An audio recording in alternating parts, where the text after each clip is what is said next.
Hello friends, welcome back to English via Bangla. আচ্ছা, যদি ইংরেজিতে অ্যাকিউরেটলি লিখতে হয়, ভালো করে লিখতে হয় বা বলতে হয়, আমাদের কিন্তু একটা কথা মনে রাখতে হবে যে কতগুলো ওয়ার্ড আমাদের মধ্যে কিন্তু কনফিউশন তৈরি করে।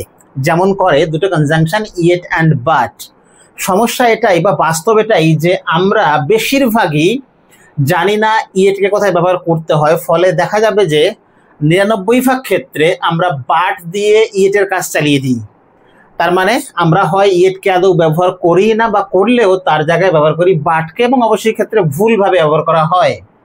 তো আজকের ভিডিওতে আমি দেখাবো যে এই যে দুটো কনজাংশন ইয়েট অ্যান্ড বাট, দুটোই হচ্ছে কোঅর্ডিনেটিং কনজাংশন, কম্পাউন্ড সেন্টেন্সে বসে, এবং দুটোই কিন্তু অ্যাডভার্সেটিভ কনজাংশন। তার মানে হচ্ছে বাট এবং ইয়েট দুটোর মধ্যে দিয়ে একটা কন্ট্রাস্ট বা অপোজিশন দেখানো হয়, বৈপরীত্য দেখানো হয়। দুরকম, পজিটিভ নেগেটিভ, নেগেটিভ পজিটিভ, বা খানিকটা পজিটিভ আইডিয়া নেগেটিভ আইডিয়া। আচ্ছা, তাহলে একটা সেন্টেন্স দিয়ে আমি শুরু করি। যেমনটা বললাম যে কম্পাউন্ড সেন্টেন্স, তাহলে কম্পাউন্ড সেন্টেন্স করেছি অথচ এই সেন্টেন্সটা আমরা লিখিনি বা ব্যবহার করিনি, এমন লোকজন পাওয়া যাবে না। যেমন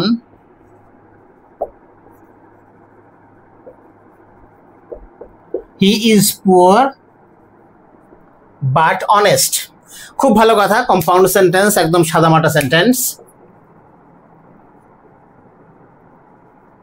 কিন্তু আমার প্রশ্ন হলো যে এই বাটকে তুলে দিয়ে এখানে কি আমরা ইয়েটটাকে ব্যবহার করতে পারি? যদি পারি, কেন পারি? যদি না পারি, কেন পারি না? আমরা যদি ফারাকটা না বুঝতে পারি, তাহলে কোনোদিনই কিন্তু এই ইয়েটটাকে ঠিক জায়গায় ব্যবহার করতে পারবো না। ইয়েটকে আমরা ব্যবহার করব বাটের মধ্যে দিয়ে, অর্থাৎ বাট দিয়ে কাজ চালাবো সব জায়গায়। ওকে, তাহলে আমরা এবার খেয়াল রাখবো যে যখন আমরা কোনো কম্পাউন্ড সেন্টেন্স পাই, কম্পাউন্ড সেন্টেন্সে কিন্তু মূলত দুটো প্রিন্সিপাল ক্লজ থাকে। সাবঅর্ডিনেট ক্লজের ব্যাপার নেই, দুটো প্রিন্সিপাল ক্লজ বা তার বেশি, মেইনলি দুটো, তাকে আমরা কোঅর্ডিনেট করি, পাশাপাশি জাস্ট বসিয়ে দিই। ওকে, তাহলে এই সেন্টেন্সটাকে একটু বিচার করা যাক বা দেখা যাক। He is poor, principal clause. আরেকটা প্রিন্সিপাল ক্লজ থাকছে বাটের পরে, সেখানে সাবজেক্ট ভার্ব অ্যাকচুয়ালি উজ্জ আছে এই ক্ষেত্রে, তার মানে হি ইজ এক্ষেত্রে অ্যাপ্লাই করা যায়। হি ইজ অ্যাপ্লিকেবল এখানে, কেননা যদি সাবজেক্ট সেম হয় আমরা সেই সাবজেক্টটাকে কম্পাউন্ড সেন্টেন্সে উজ্জ রাখি বা বসাই না। যদি ভার্ব একই থাকে, ভার্বকে আমরা অফ রাখতে পারি। তার মানে সেন্টেন্সকে দুভাবে বলা যায়, he is poor but honest, অথবা he is poor but he is honest. He is honest দরকার নেই, তাই জন্য আমি এটা দুটো ব্র্যাকেটের মধ্যে রাখলাম।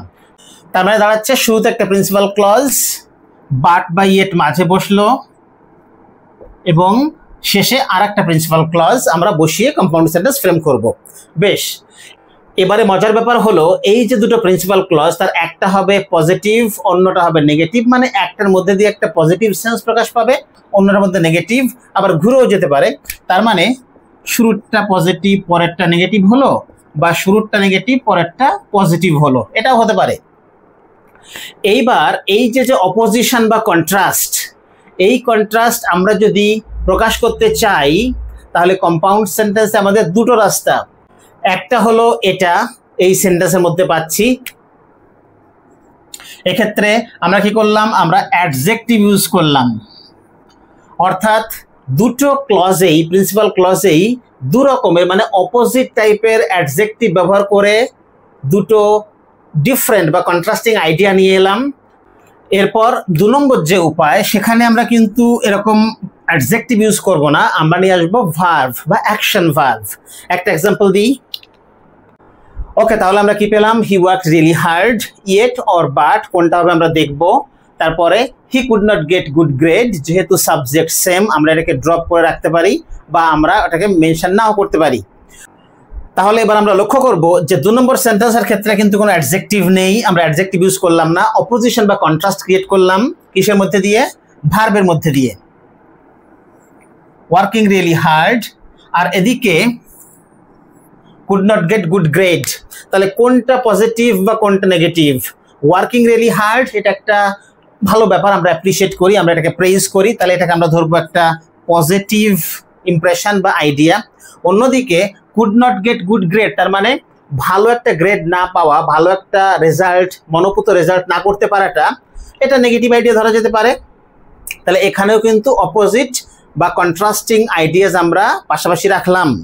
ওকে, তাহলে এবার হচ্ছে আসল ব্যাপার, যে যদি আমরা কখনো কন্ট্রাস্ট ক্রিয়েট করি বা অপোজিশন ক্রিয়েট করি অ্যাডজেক্টিভের মধ্যে দিয়ে, ওকে, সেক্ষেত্রে কিন্তু আমাদের ব্যবহার করতে হবে বাট, ইয়েট নয়। আর যদি আমরা অপোজিশন বা কন্ট্রাস্ট ক্রিয়েট করি ভার্বের মধ্যে দিয়ে, সেক্ষেত্রে আমাদের ব্যবহার করতে হবে ইয়েট বাট নয়। ওকে, এই হচ্ছে বেসিক আইডিয়া। ওকে দেন, তাহলে তোমরা আমাকে এবার প্রশ্ন করতেই পারো যে তাহলে ইয়েট আর বাটের কি এইটুকুই ডিফারেন্স? এটা একটা আরেকটা বেসিক আইডিয়া থাকে পাশাপাশি, সেটা হচ্ছে যদি কখনো এমন হয় যে দুটো কন্ট্রাস্টিং সিচুয়েশন দুটো ক্ষেত্রেই, তাহলে একটা ঘটার ফলে এখানে যে আউটকাম বা রেজাল্ট পাচ্ছি আসলে হওয়া উচিত ছিল বা এক্সপেক্টেড ছিল তার উল্টোটা, তার মানে সেক্ষেত্রে একটা ডেসপাইট বা ইনস্পাইট অফ ব্যাপার আসবে তা সত্ত্বেও। ওকে, সেক্ষেত্রে কিন্তু আমরা ব্যবহার করব ইয়েটকে। তার মানে আমরা খেয়াল রাখবো এটা যে ইয়েটের মধ্যে বাড়তি একটা ফোর্স থাকছে, সেটা হচ্ছে ডেসপাইট অর ইনস্পাইট অফ।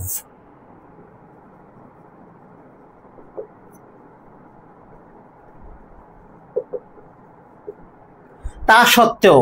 ওকে, তো এই যে ডেসপাইট বা ইনস্পাইট অফ, এটা যদি না থাকে আমরা ব্যবহার করব বাট, যদি থাকে ব্যবহার করব ইয়েট। এই হচ্ছে মূল মন্ত্র। পাশাপাশি এটাও বলে রাখি, শর্টকাট টেকনিক হচ্ছে যদি অপোজিশন বা কন্ট্রাস্ট এটা ক্রিয়েট করা হয় অ্যাডজেক্টিভের মধ্যে দিয়ে, সেখানে কিন্তু ইউজুয়ালি ডেসপাইট বা ইনস্পাইট অফ থাকে না, কোনোদিনই হয় না। কিন্তু যদি আমরা অ্যাকশন ইনভলভ করি, অর্থাৎ ভার্ব ইনভলভ করি কন্ট্রাস্ট ক্রিয়েট করার জন্য, সেক্ষেত্রে এই ডেসপাইট বা ইনস্পাইট অফ এসে যাবেই। ওকে, তার মানে দাঁড়াচ্ছে দুটো ভার্ব দিয়ে কন্ট্রাস্টিং সিচুয়েশন আমরা যদি ক্রিয়েট করি ইউজ করব ইয়েট, আর যদি দুটো অ্যাডজেক্টিভ দিয়ে কন্ট্রাস্টিং সিচুয়েশন ইউজ করি বা ক্রিয়েট করি, তাহলে সেখানে আমরা নিয়ে আসবো বাট, ইয়েট নয়। এই হচ্ছে আমাদের মনে রাখার বিষয়। ওকে, তাহলে চলো এবার দেখে নিব একটা সেন্টেন্স, এবং সেখানে আমরা এটাই দেখতে চাইবো বা খুঁজে বার করবো প্রথমে যে ডেসপাইট বা ইনস্পাইট অফ এই ব্যাপারটা কন্ট্রাস্টিং বা অপোজিশন সিচুয়েশনের মধ্যে আছে কি না। যদি থাকে ইয়েট, না থাকলে বাট। তাহলে চলো দেখে নিই 5টা সেন্টেন্স। ওকে, তাহলে 5টা সেন্টেন্স পাচ্ছি, 5টা সেন্টেন্সই কম্পাউন্ড এবং প্রত্যেক ক্ষেত্রেই অপোজিশন বা কন্ট্রাস্ট দেখানো হচ্ছে। আমাদেরকে ব্যবহার করতে হবে ইয়েট বা বাট। আমরা দুটো জিনিস এনশিওর করব। নাম্বার 1, সেই কন্ট্রাস্ট বা অপোজিশন কি অ্যাডজেক্টিভের মধ্যে দিয়ে দেখানো হচ্ছে নাকি ভার্বের মধ্যে দিয়ে। ভার্ব হলে ইয়েট, অ্যাডজেক্টিভ হলে বাট। দ্বিতীয় যে কন্ডিশন আমরা ফুলফিল করতে চেষ্টা করব সেটা হচ্ছে সবচেয়ে ভালো এবং সেফ, সেটা হচ্ছে যে ওই সেন্টেন্সের মধ্যে বা ওই অপোজিশন বা কন্ট্রাস্টিং সিচুয়েশনে ডেসপাইট বা ইনস্পাইটের ব্যাপারটা আছে কি না আমি ব্যাখ্যা করব, দেখে নাও। তাহলে প্রথম sentence, he came in late, yet or but কোনটা হবে দেখবো। He went out early. আচ্ছা, প্রথমত ভার্বের মধ্যে দিয়ে অপোজিশন করানো হচ্ছে, তাহলে came in late, went out early, দুটোর মধ্যে দেখতেই পাচ্ছি যে কেম ইন লেট এটা নেগেটিভ ব্যাপার, কারোর বাড়িতে যাওয়ার কথা আমি দেরি করে পৌঁছালাম, একটু নেগেটিভ ব্যাপার। আর ওদিকে ওয়েন্ট আউট আর্লি, তা আমি গেলাম দেরিতে আবার বেরিয়ে এলামও তাড়াতাড়ি করে, তো দুটোই যেন নেগেটিভ। কিন্তু যদি বলি যে যে দেরি করে গেল সে বাড়ির লোককে আর ট্রাবল দিল না, কারণ ততক্ষণে তো পার্টি ওভার, সে তাড়াতাড়ি বেরিয়ে এলো, তাহলে এটাকে পজিটিভও ধরা যায়। যাই হোক, যদি এরকম কনফিউশন তৈরি হয় দেখবো যে ওখানে ইনস্পাইট অফ বা ডেসপাইট ব্যাপারটা আছে কিনা। তাহলে দেখো যে ও ওখানে গেল দেরি করে, ভালো কথা, তাহলে ওর কি উচিত ছিল দেরি করে বেরোনো, কাজ বা সেরে বেরোনো, কিন্তু কাজটা করেছে তার উল্টো। তার মানে এখানে কিন্তু যেমনটা এক্সপেক্টেড ছিল, যেমনটা ন্যাচারালি হওয়া উচিত ছিল বা ওর মাধ্যমে যেটা হওয়া উচিত ছিল ও করলো তার উল্টো। ফলে অবভিয়াসলি এখানে একটা ডেসপাইট বা ইনস্পাইট অফ ব্যাপারটা থাকছে তা সত্ত্বেও। ওকে, আর যেহেতু এখানে ভার্ব প্লাস ডেসপাইট দুটো কম্বিনেশন আমি পাচ্ছি, তাই জন্য এখানে বাট হবে না, ইয়েট হবে। বোঝা গেল? বেশ, 2 নম্বর sentence, he is slow, yet or but, he is steady. তাহলে অ্যাডজেক্টিভের মধ্যে দিয়ে দেখানো হচ্ছে অপোজিশন। স্লো ব্যাপারটা অবভিয়াসলি নেগেটিভ আইডিয়া বা একটা নেগেটিভ ইমপ্রেশন, ওদিকে স্টেডি এটা কিন্তু পজিটিভ, ভালো কথা। তাহলে অ্যাডজেক্টিভের মধ্যে দিয়ে আছে, দেখা যাক এখানে ডেসপাইট বা ইনস্পাইট অফ হয় কিনা। কিন্তু আমরা এক্সপেক্ট করব যে কেউ যদি স্লো হয় তাহলে তার স্টেডি হওয়াই উচিত, তার মানে এখানে কিন্তু ডেসপাইট ঘটনা ঘটছে না। যদি এমন হতো সে একদিকে স্লো আবার আনস্টেডিও, তাহলে কিন্তু অপোজিশনটাই হতো না। ওকে, তার মানে দেখো অ্যাডজেক্টিভ দিয়ে অপোজিশন ক্রিয়েট করলে সেখানে ডেসপাইট ব্যাপারটা আদৌ আসে না। তাই জন্য আমরা এখানে কি করব, আমরা এখানে ইয়েটটাকে বাদ দেব, আমরা এখানে ব্যবহার করব বাট কনজাংশনকে। তারপর number 3, I love him yet or but he avoids me. তাহলে দুটো situation, loving someone is positive idea, অন্যদিকে অ্যাভয়েডিং সামওয়ান ইজ নেগেটিভ। ওকে, কোনো ব্যাপার না, বোঝা গেল পরিষ্কারভাবে। এবারে দেখা যাক যে এখানে ডেসপাইট বা ইনস্পাইট অফ পাচ্ছি কিনা। তো ভার্ব যেহেতু আছে সেটা পাওয়ার সম্ভাবনাটাই বেশি। তাহলে আই লাভ হিম, তাহলে তার কি উচিত, তারও উচিত লাভ করা বা অ্যাটলিস্ট লাইক করা বা অ্যাটলিস্ট অ্যাভয়েড না করা, কিন্তু করছে তার উল্টো। তার মানে এখানে কিন্তু ডেসপাইট দেখো এসে যাচ্ছে অটোমেটিক্যালি। তার মানে যেহেতু ভার্ব, ডেসপাইট এসেই গেল, আমাদের ইয়েট ব্যবহার করতে হবে, বাটটাকে ড্রপ করতে হবে। Number 4, the sky was full of dark clouds yet or but it did not rain at all. তাহলে দুটো সিচুয়েশন, একটা হচ্ছে আকাশ কালো মেঘে ভর্তি ছিল, অ্যাফার্মেটিভ মানে পজিটিভ বা নেগেটিভ করে ধরবো। আচ্ছা, কালো মেঘে আকাশ ভরে যাওয়া, যদি আমি মনে করি যে আমরা বৃষ্টি চাইছি, যে একটা বৃষ্টির সময় হয়ে গেছে, বৃষ্টি চাইছি, তো সেক্ষেত্রে আমরা পজিটিভ ধরতেই পারি যে বৃষ্টি হোক, বৃষ্টি চাইছি। ওদিকে কি হলো, বৃষ্টি আদৌ হলো না, তাহলে এই সিচুয়েশনে কিন্তু ওটা পজিটিভ, এ পাশেরটা নেগেটিভ। তাছাড়া আমরা যেটা দেখতে পাচ্ছি যে এখানে ভার্ভ পাচ্ছি, এদিকেও ভার্ভ ডিড নট রেইন। ওকে, তো সেখানে যদি আকাশ কালো মেঘে ভরে যায় বা বৃষ্টির অনুকূল পরিবেশ তৈরি হয়, সেক্ষেত্রে বৃষ্টি হওয়াটাই স্বাভাবিক, কিন্তু হলো তার উল্টো। তার মানে এখানে কিন্তু ডেসপাইট এসে যাচ্ছে। আমরা যেভাবেই করি না কেন, ভার্ব দিয়ে যদি আমি অপোজিশন ক্রিয়েট করি বা কন্ট্রাস্ট শো করি, দেখবো ডেসপাইট বা ইনস্পাইটের ব্যাপারটা আসছে। ফলে বাট আমরা ড্রপ করব, আমরা রাখবো ইয়েটটাকে। Number 5, she never studies hard yet or but she scores rather high. Okay, তো এখানে কি করব, এখানে দেখি যে কি কি আছে অপোজিশনের ক্ষেত্রে।